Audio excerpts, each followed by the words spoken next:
Hi, I'm Tom and I'm here at AO at Home. Today we're going to be going through how to make amazing coffee on your coffee machine.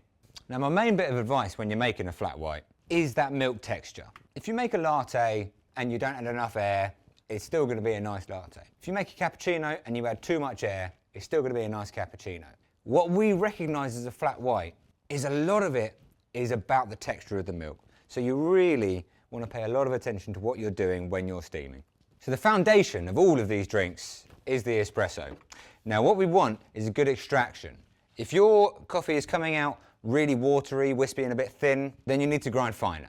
If you find it's coming out really slow, almost oily, you need to go coarser. I've currently got this machine set on grind number 3, which is on the finer end of its scale.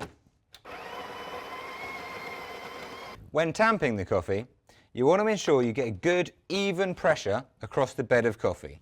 This helps for the pressure to build up behind it and extract all those lovely oils that make the espresso so delicious.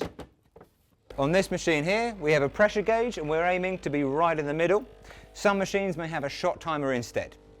When you have a shot timer, a good ballpark figure is to look for a 30-second espresso and then taste and adjust to your preferences. We're looking good here. We've got a lovely crema.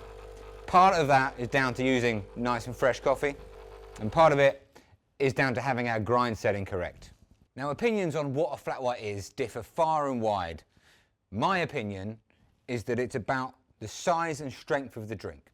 So I go for about half and half espresso to steamed milk, making a really nice, short, strong coffee. Now I've got a double shot of espresso in this cup, meaning it's going to be nice and strong. If you put a single shot in there, I'd say you're making a latte.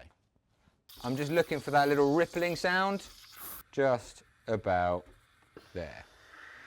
The main difference between this milk and the two styles of milk I steamed before is that I've added a little less air than the latte and a lot less air than the cappuccino.